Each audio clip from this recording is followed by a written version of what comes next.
नमस्कार दोस्तों, crack UPSC में आपका स्वागत है।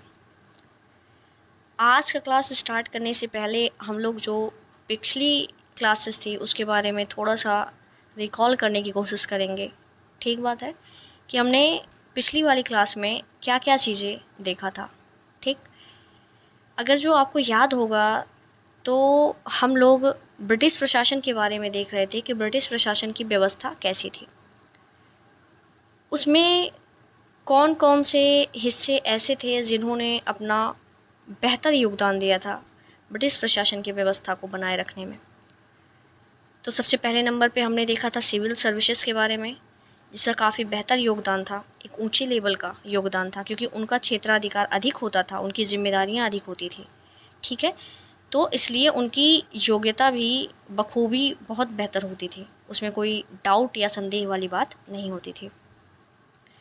अगर जो हम बात करें सिविल सर्विसेज की तो उसकी प्रतियोगिता ब्रिटेन में होती थी और ब्रिटेन में होने के बावजूद भारतीय लोग भी 1-2 भारतीय मतलब कि एक आप समझिएगा कि एक कम संख्या में ही एकदम नगण्य संख्या में भारतीय लोग सेलेक्ट हो पाते थे। क्योंकि एक तो ब्रिटेन में वहाँ पे एग्ज़ाम देना और सिविल सर्विसेज क्लियर करना, ऊपर से आयु भी कम थी। पहले तो 23 वर्ष थी 1863 में जब सत्येंद्र नाथ ठाकुर जी ने क्लियर किया था। देन उसके पश्चात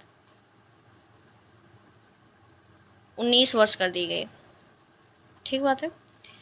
तो एक तो 23 वर्ष में ही क्लियर करना मुश्किल था, ऊपर से 19 वर्ष 23 वर्ष से कम करके कर दिया गया, तो वो समस्याएं और ही ज़्यादा जटिल हो गई। और कहीं ना कहीं उसके पीछे एक सोच कार्य करती थी कि भारतीयों को कम से कम शामिल किया जाए, वो भी ऊंचे लेवल के अधिकारी रैंक पर।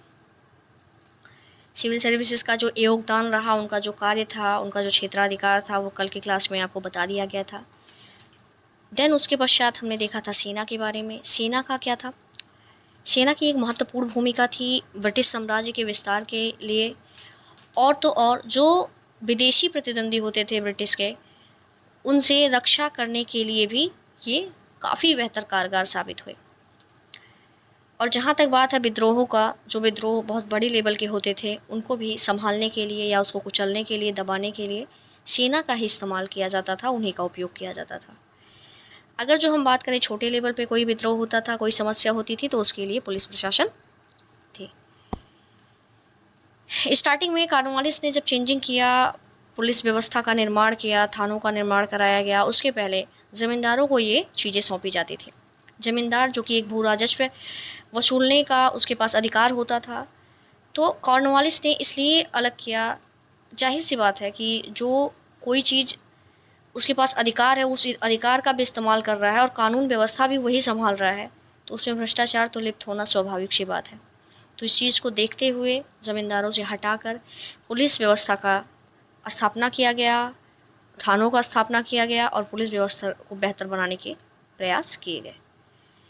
तो ये सारी चीज़ें हो गई थी कंप्लीट। अब हम चलते हैं अपने अगले पड़ाव की तरफ, जो कि हम लोग देखेंगे न्यायालय के बारे में, कि ब्रिटिश शासनकाल में न्यायपालिका की क्या स्थिति थी। ठीक बात है। तो हम लोग एक चीज़ सुने होंगे, एक शब्द जो कि होता है दीवानी और एक होता है फौजदारी। अगर जो हम दीवानी की बात करें तो वो होता है सिविल मामला, दूसरा होता था फौजदारी मामला जो कि होता था क्रिमिनल। ठीक है। तो एक दो चीज़ें डिवाइड थी। ठीक है। एक हो गया सिविल मामला यानी कि सिविल केस, दूसरा हो गया क्रिमिनल केस। तो दो तरह से अदालतें थी जिसमें अलग अलग जो दंड था वो दिया जाता था अलग अलग अपराध के लिए। अगर जो कोई भी ऐसा दंड है जो सिविल वाले से संबंधित है, अगर जो हम सिविल की बात करें तो सिविल क्या, सिविल से ये तात्पर्य है कि अगर जो कोई ज़मीन से जुड़ी बात हो, ठीक है, कोई ऐसी बात हो जिसमें मारपीट ना हो, बहुत ज़्यादा झगड़ा बवाल ना हो, तो वो सारी चीज़ें सिविल मामले में आ जाती हैं। अगर जो हम बात करें झगड़े बवाल की, लड़ाई झगड़े की या कुछ मारपीट की, या चोट चपेट लग जाता है, तो वो सारी चीज़ें आ जाती हैं फौजदारी मामले में। उम्मीद है कि ये चीज़ें दोनों आपको समझ में आ गई होंगी कि दोनों का क्या मतलब हो सकता है। अब हम बात करेंगे ये दोनों न्यायालय के बारे में। अब आपने देखा था, जाना भी था, बंगाल प्रेसिडेंसी को, मद्रास प्रेसिडेंसी को और बॉम्बे प्रेसिडेंसी को।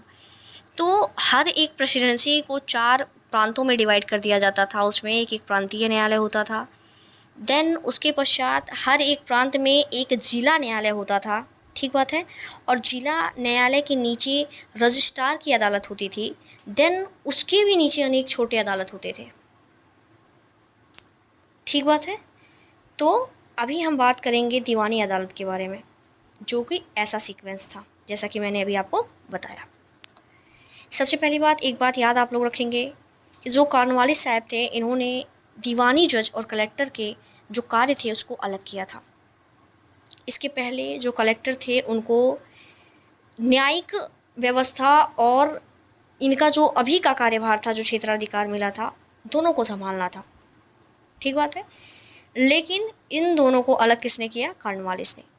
कॉर्नवालिस ने दीवानी जज का स्थापना किया, निर्माण किया, उसको बनाया वैसा कुछ पद, और कलेक्टर के लिए उसका जो कार्यभार था उसको अलग कर दिया था। एक बात और आप लोग ध्यान रखेंगे, जो जिला दीवानी अदालत होता था उसके प्रमुख जिला जज होते थे, और वो जो जिला जज होते थे वो एक नागरिक सेवा का सदस्य होता था, ठीक बात है? अब अगर जो हम बात करेंगे कि मान लीजिए जिला अदालत में अगर जो हमें ऐसा कुछ लगा कि हमें न्याय हमारे अनुसार जो मिलना चाहिए था, जो सही था, वो नहीं मिला, फिर हम अपील कहाँ करेंगे जाके कि हमें इस फैसले से हम संतुष्ट नहीं हैं? तो उसके लिए हम लोग प्रांतीय अदालत में अपील कर सकते थे, ठीक बात है? और हर एक प्रेसिडेंसी में देखिएगा एक सदर अदालत होती थी। सदर मतलब प्रमुख, प्रमुख मतलब मुख्य, जो कि एकदम हेड हो। तो अगर जो हमें प्रांतीय अदालत में भी समस्या हुई तो हम आखिरी अपील कहाँ कर सकते थे? सदर अदालत में। उम्मीद है कि बातें आपको समझ में आ रही होंगी। और जिला अदालत से भी नीचे होता था रजिस्ट्रार की अदालत, उसके प्रमुख यूरोपवासी ही होते थे, और उसके नीचे होते थे छोटे मोटे अदालत, जिसके प्रमुख भारतीय जज होते थे, और उन जजों को क्या कहा जाता था? मुंसीफ और अमीन कहा जाता था, ठीक बात है? आपको उम्मीद है कि दीवानी जो अदालत है वो समझ में आ गई होगी। अब हम एक बार बात कर लेते हैं फौजदारी अदालत की। तो कॉर्नवालिस साहब ने बंगाल प्रेसिडेंसी में 4 डिवीज़न कर दिया, ठीक बात है? और हर एक डिवीज़न में जैसा कि था एक क्षेत्रीय न्यायालय था। उस क्षेत्रीय न्यायालयों को कोर्ट ऑफ सर्किट कहा जाता था। ये बात आप लोग याद रखेंगे कि क्षेत्रीय न्यायालय को कोर्ट ऑफ सर्किट कहा जाता था, जो कि फौजदारी मामले हेतु बनाया गया था। इसका भी प्रधान नागरिक सेवा का ही होता था, और उसमें छोटे मुकदमे के फैसले के लिए बड़ी संख्या में भारतीय मजिस्ट्रेट भी शामिल थे। ये बातें आपको समझ में आ गई होंगी। ये चीज़ आप हमेशा याद रखेंगे कि क्षेत्रीय न्यायालय को ही कोर्ट ऑफ सर्किट कहा जाता था। ये चीज़ आप गांठ बांध लेंगे, इसको याद रखें। अब मान लीजिए क्षेत्रीय न्यायालय में किसी को संतुष्टि नहीं मिली वहाँ के न्याय से, तो वो फिर कहाँ पे अपील कर सकता था? सदर निजामत अदालत में। अब एक बात आप लोग समझिएगा, निजामत मतलब क्या? निजामत का तात्पर्य भी फौजदारी ही है। निजामत मतलब भी फौजदारी मामला ही हुआ, ठीक बात है? तो इस चीज़ को भी, छोटी छोटी ये जो कीवर्ड्स हैं उसका आप लोग मतलब समझते हुए चलिएगा और उसको ध्यान में रखने का प्रयास कीजिएगा, क्योंकि ये सारी चीज़ें परेशान करती हैं। ये देखिए, जो लोग पढ़े हैं पहले से, जिनको पता है, उनके लिए कोई प्रॉब्लम नहीं है, लेकिन उनको भी पढ़ना पड़ा था तब आ रहा है। अभी जो लोग नए हैं वो लोग इस चीज़ को ध्यान देंगे, छोटे छोटे जो कीवर्ड्स हैं उनका जो मतलब है उसको जानते हुए चलेंगे। तो निजामत मतलब भी फौजदारी था। तो जब क्षेत्रीय न्यायालय में हमें संतुष्टि नहीं मिली तो हम सदर मतलब मुख्य या प्रमुख, निजामत अदालत में अपील कर सकते थे। अब कहीं भी हम निजामत बोले या फौजदारी बोले, बात एक ही है। अब एक बात और आप लोग ध्यान रखेंगे कि जो फौजदारी अदालत था उसमें जो फौजदारी कानून हुए करते थे पहले के टाइम में, जैसे धार्मिक से संबंधित, धर्म के अनुसार, मान लीजिए कोई मुस्लिम है तो शरीयत के हिसाब से, और अगर जो हिंदू है तो शास्त्रों के हिसाब से नियम कानून होते थे, न्याय उसी हिसाब से मिलता था। तो फौजदारी कानून में जो मुस्लिम का कानून होता था वो काफ़ी टफ होता था, हार्ड होता था, ठीक है? तो उसमें बदलाव किया गया जब ब्रिटिशर्स का कानून न्याय व्यवस्था आया तो उसमें बदलाव किया गया कि हर एक मानव एक जैसा है, हर एक इंसान एक जैसा है। कोई अगर जब वो गलती करता है तो उसको मानवीय दंड ही दिया जाए, अमानवीय दंड ना दिया जाए। लेकिन एक बात हमेशा आप लोग ध्यान रखेंगे कि दीवानी मामले में पुराने जो पारंपरिक कानून थे उसको शामिल किया गया था, क्योंकि उसमें सहूलियत थी। और दूसरी चीज़, ब्रिटिशर्स को समाज को भी लेके चलना था कि क्योंकि समाज के लोग भड़क जाते फिर उनकी खैर नहीं, इसलिए दीवानी जो कोर्ट था उसमें पारंपरिक कानूनों को भी लागू किया जाता था, उसको भी देखा जाता था। ठीक बात है। बाद में आए विलियम बेंटिक साहब 1831 में। उन्होंने अपील किया और प्रांतीय और क्षेत्रीय न्यायालयों को ख़त्म कर दिया। अब यहाँ से प्रांतीय और क्षेत्रीय न्यायालयों की छुट्टी, और इनका काम किसको दे दिया? कमीशनों को दे दिया, और बाद में जिला जजों और जिला कलेक्टरों को भी सौंप दिया विलियम बेंटिक साहब ने। ठीक है। और बेंटिक ने एक काम और अच्छा किया था, भारतीयों के जो दर्जे थे उसको बढ़ाने का कार्य किया था। कौन से भारतीय के दर्जे को बढ़ाया था? जो न्यायिक सेवा में कार्य कर रहे थे। जो भी भारतीय न्यायिक सेवा में कार्य कर रहे थे उनके दर्जे को विलियम बेंटिक ने बढ़ाया था। ठीक। अब आगे चल के 1865 में कलकत्ता, मद्रास, बम्बई में हाई कोर्ट स्थापित हो गया। इसमें सदर दीवानी और सदर निजामत दोनों की जगह थी, यानी कि अब सिविल भी एक ही में आ गया और क्रिमिनल भी एक ही में आ गया। ठीक बात है। 1865 में हाई कोर्ट की स्थापना हो चुकी थी। अब आगे आप लोग ध्यान देंगे, सरकार ने 1833 में एक भारतीय कानूनों को संहिताबद्ध के लिए विधि आयोग का गठन किया था, और उस विधि आयोग को नेतृत्व कौन कर रहा था? मैकाले साहब कर रहे थे। और इसी परिणाम स्वरूप भारतीय दंड संहिता यानी कि इंडियन पेनल कोड बनाया गया, जो कि पश्चिमी देशों से लाया गया था, जो कि आज भी प्रचलन में है। ठीक है। आज भी उसी के अनुसार, ठीक है, सारे कार्यभार चलाए जाते हैं, होते हैं, इंडियन पेनल कोड। ठीक है। आईपीसी हो गया, सीआरपीसी हो गया, सीआरपीसी जो कि न्यायालय के लिए यूज़ होता था, आईपीसी जो कि हमारी पुलिस व्यवस्था के लिए यूज़ होता था। ठीक है। एक बात तो तय है कि ब्रिटिशर्स जब आए उन्होंने धीरे धीरे जो भी परिवर्तन किया उससे कानून का शासन स्थापित हुआ, और जो प्रशासन था वो नियम कानून के हिसाब से चलने लगा। ठीक है। और इस कानून के साथ साथ जो व्यक्तियों की जिम्मेदारी होती है, विशेषाधिकार होते हैं, वो स्पष्ट तरीके से परिभाषित भी किए गए। कानून के सामने सबको समान माना गया। ठीक है। पहले के कानून में क्या होता था, पहले की न्याय प्रणाली कैसी होती थी कि उसमें जाति के भेदभाव का ख्याल करते थे लोग। ठीक है। लेकिन अब जो आया कानून व्यवस्था उसमें सबको एक समान माना गया। ठीक है। लेकिन एक अपवाद भी आप लोग देखेंगे, सबको तो एक समान माना गया, लेकिन भारतीयों को, अगर जो हम लोग यूरोप वासियों की बात करेंगे तो यूरोप वासियों में भेदभाव हमें सामने दिखाई पड़ता है। कौन से भेदभाव? जो यूरोप वासी होते थे उनके लिए अलग अलग अदालत के साथ अलग अलग कानून भी थे। मतलब जो समानता थी वो सिर्फ भारतीयों के लिए थी। अगर जो हम यूरोप वासियों की बात करेंगे तो उनके लिए थोड़ा सा डिफरेंस हो गया था, यहाँ पे समानता नहीं नज़र आती। इनके जो यूरोप वासियों के जो फौजदारी मामले होते थे, मुकदमे होते थे, इनकी सुनवाई केवल यूरोपीय जज ही कर सकते थे।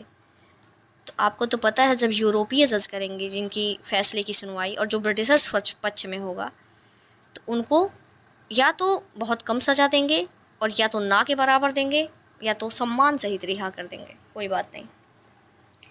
एक बात और हम लोग समझने का प्रयास करेंगे कि जो ब्रिटिश टाइम आया उसमें जो न्याय था वो कैसा था, और जो पहले के समय में था इससे पहले उसका कैसा स्वरूप था। हम लोग एक बार देखते हैं ब्रिटिश टाइम का जो न्याय व्यवस्था था वो। अब के टाइम में जो न्याय था वो काफ़ी महंगा हो गया। जाहिर सी बात है, वकील, फिर अदालतों के खर्च, फिर न्यायिक प्रणाली इतनी लंबी कि पहले आप निचले वाले स्तर की अदालत पे जाओ, फिर उससे ऊपर जाओ, फिर उससे ऊपर जाओ। तो ये सारी चीज़ देख के, एक लंबा टाइम देख के लोग परेशान हो जाते थे। इस दुष्चक्र में फंसने का प्रयास नहीं करते थे। अधिकतर जो लोग अशिक्षित होते थे, जो लोग गरीब होते थे, उनके लिए तो ये चीज़ें और परेशानी का विषय था। वकीलों की फ़ीस ये भी समस्या थी, गवाहों के खर्च भी देने पड़ते थे, कचहरियाँ जो होती थी शहरों से दूर। ठीक है। शहरों में होती थी। अब शहर क्या होता था, अगर जो कोई ग्रामीण इलाके में है तो शहर दूर पड़ जाता था। अब मुकदमों में लगने वाला समय भी काफ़ी लंबा होता था, और प्रशासकीय तंत्र में तो व्याप्त जो भ्रष्टाचार था उससे तो बेचारे गरीब निकल ही नहीं सकते थे। लेकिन वहीं अगर जो हम लोग बात करें ब्रिटिशर्स से पहले जो कानून व्यवस्था थी उसमें ये अपेक्षाकृत अनौपचारिक था। पहले के टाइम का जो कानून व्यवस्था था वो अनौपचारिक था, लेकिन एक बात और था, शीघ्र हमें न्याय मिल जाता था और कम खर्चीला था, क्योंकि उसमें क्या ही खर्चे लगने वाले थे, सीधे शासक से ही तो न्याय मिल रहा है और शासक उनके आसपास का ही होता था, और न्याय पाने के लिए किसी वकील की आवश्यकता नहीं होती थी, और अपनी सारी बातें वो खुद शासक वर्ग से कह सकता था। ठीक है, तो इन सारी चीज़ों के साथ ये जो न्याय प्रणाली थी इनके बारे में हम लोग जो भी महत्वपूर्ण चीज़ें थी वो जानने का प्रयास किए। अब आप लोग नोट करेंगे, ठीक बात है, अब आप लोग नोट कीजिए, आप लोग हेडिंग डालेंगे ब्रिटिश शासनकाल में न्यायपालिका। ठीक है, अब इसके ज़रा सकारात्मक पहलू आप लोग लिखेंगे, नीचे हेडिंग डालेंगे सकारात्मक पहलू। उसमें आप लोग पहला पॉइंट लिखेंगे क्रमशः श्रेणीबद्ध न्यायिक ढांचे का विकास। क्रमशः श्रेणीबद्ध न्यायिक ढांचे का विकास। अगला पॉइंट आप लोग लिखेंगे वॉरेन हेस्टिंग्स के समय बंगाल में सदर दीवानी एवं फौजदारी अदालत की स्थापना। वॉरेन हेस्टिंग्स के समय बंगाल में सदर दीवानी एवं फौजदारी अदालत की स्थापना तथा जिला स्तर पर दीवानी एवं फौजदारी अदालत की स्थापना। जिला स्तर पर दीवानी एवं फौजदारी अदालत की स्थापना। इसी में अगला पॉइंट आप लोग लिखेंगे कॉर्नवालिस ने न्याय के क्षेत्र में कई महत्वपूर्ण सुधार किए। जैसे एग्जाम्पल लिखेंगे आप लोग कलेक्टर से न्यायिक कार्यों को अलग किया, अमानवीय फौजदारी कानूनों में संशोधन। अगला पॉइंट आप लोग लिखेंगे कानून के शासन की परंपरा को स्थापित किया। अगला पॉइंट आप लोग लिखेंगे कॉर्नवालिस के काल में कुछ न्यायालयों की भी स्थापना, जैसे सदर अदालत के नीचे दीवानी एवं फौजदारी मामलों के लिए क्रमशः सर्किट न्यायालय की स्थापना। अब आप लोग अगला पॉइंट लिखेंगे विलियम बेंटिक के काल में भी कुछ संशोधन जैसे प्रांतीय तथा क्षेत्रीय न्यायालय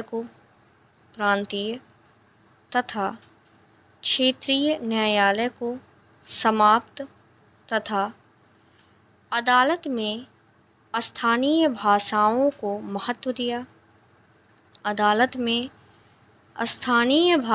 को महत्व दिया जाने लगा एवं भारतीयों को भी निचले स्तर पर जज बनाया जाने लगा।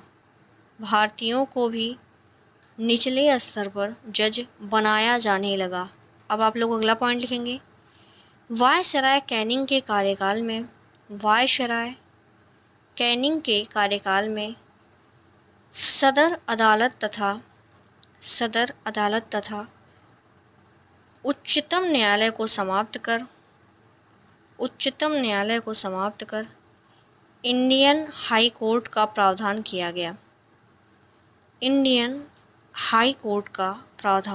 गया। अगला पॉइंट आप लोग लिखेंगे 1935 35 के अधिनियम में संघीय न्यायालय के गठन का प्रावधान, संघीय न्यायालय के गठन का प्रावधान।